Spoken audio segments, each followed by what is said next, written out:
because it's music that comes from communities in which everybody played, and music was a part of their lives, and it was how they got through often lives filled with quite a bit of hardship.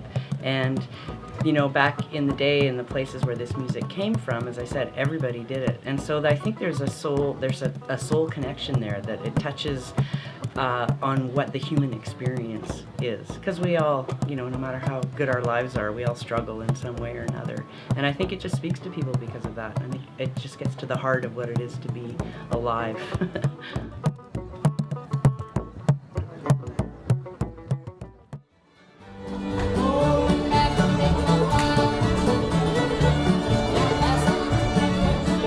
I think it's to do with basic human needs, and they never change. And they're to do with family and work and love and comfort and togetherness and commitment, all of those things. These songs and the music surrounding them, they actually write a different history of the same place and the same people. And it's the history that's not in the books. So that's why we like folk music, because it's the people's history, really. It's the people's music.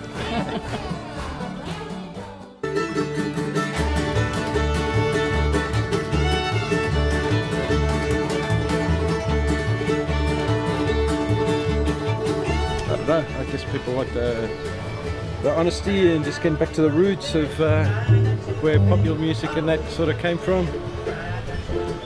Just like, folk music is really just music played by folks as far as I'm concerned. It's great, it just gets you going, and it's great to dance to. It just gets you happy and gets you going. You're on a different planet. The music's all about people and stories and dancing and all the great stuff. That's the feel of this festival, is everybody getting in together and having a great time. And I think once you've experienced that, there's an understanding that it's so much more than just the music. You know, it is really about community and what it means to come together and play and have fun and not watch TV. You know, like it's kind of the getting back to maybe what life is about.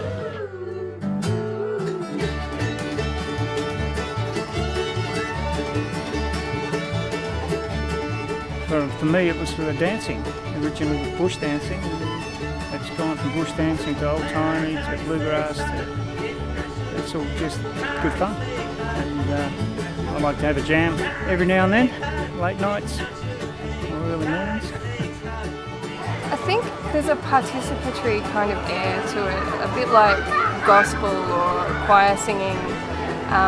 Old-time audiences and folk audiences, they get really involved, they clap along, they often know all the words and sing the choruses, often in harmony without prompting, which is beautiful when it happens.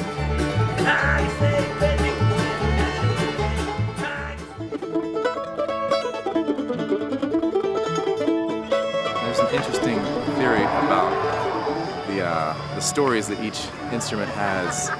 One of my friends in Nashville calls them pancakes, and he says that every person that picks up that instrument adds a few pancakes. So if it's been around for a long time, it's got lots of pancakes and it's got lots of stories.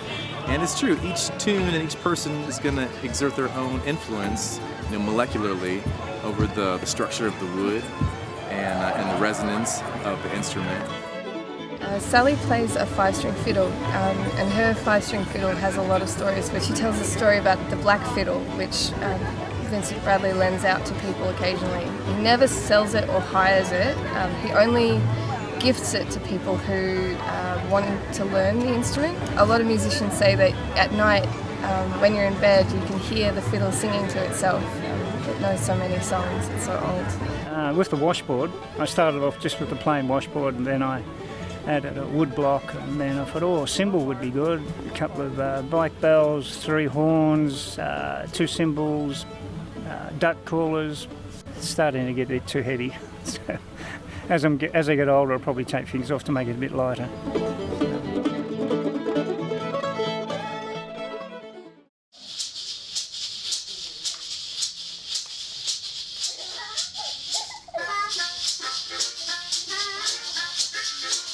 Definitely the Pit Family Circus. I loved them. Saw them 3 times, and every time I got scared. and every time I had a very great laugh. And my daughter, who's 6, she insisted on watching them 3 times in a row. They're definitely my favourite.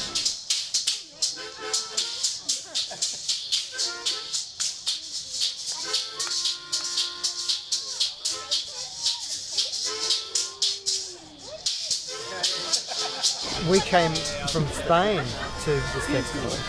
Not quite, but we actually sort of shortened our trip and it coincided and we rushed back and took advantage of this fantastic weekend.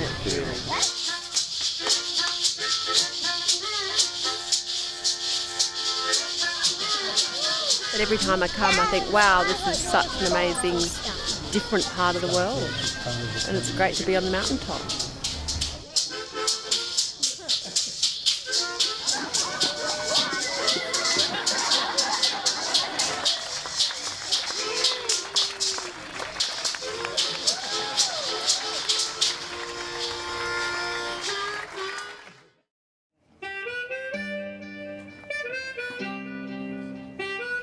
What I feel that brings everyone to Dorrigo for the Folk and Bluegrass Festival is just such a family, fun, easygoing event. There's awesome musicians here from around the world. I think there's just no depressing music at all here. It's all quite upbeat and just fun and playful, and they really get everyone involved. So if you're not a musician, you just feel like you can be a musician. For me to have crowds like you have here at Dorrigo is so beautiful because everyone's just listening every note. I think that's what brings everyone here because it's just an awesome family event. Just kids running, playing everywhere. It's beautiful. My daughter sings with me.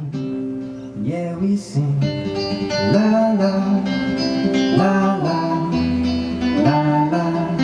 Yeah, we sing. La la, la la, la la.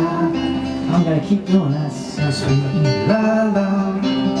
La la, la la, yeah we sing. La la, la la, la la. And everyone comes down to the Tallowood stage to have a little sing-along. Yeah, playing music together, not just alongside each other. I really like it when I can see the audience and look into people's eyes and just have a moment to connect, because we're all in it together, everywhere, you know, in life and on stage, and yeah, it's pretty exhilarating.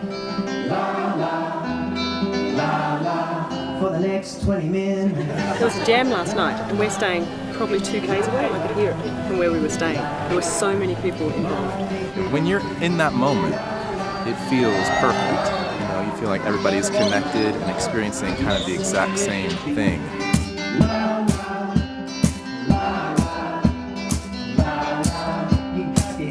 And it's simple enough to join in when maybe you don't know much, and fun enough to keep doing it for your whole life. The depth, the honesty, the integrity, I think. It's like, it's not so prefab and pretend, which is what we're surrounded by these days, I guess. Get together with people I love and care about and make beautiful music together. I mean, that's the best, really. La la, la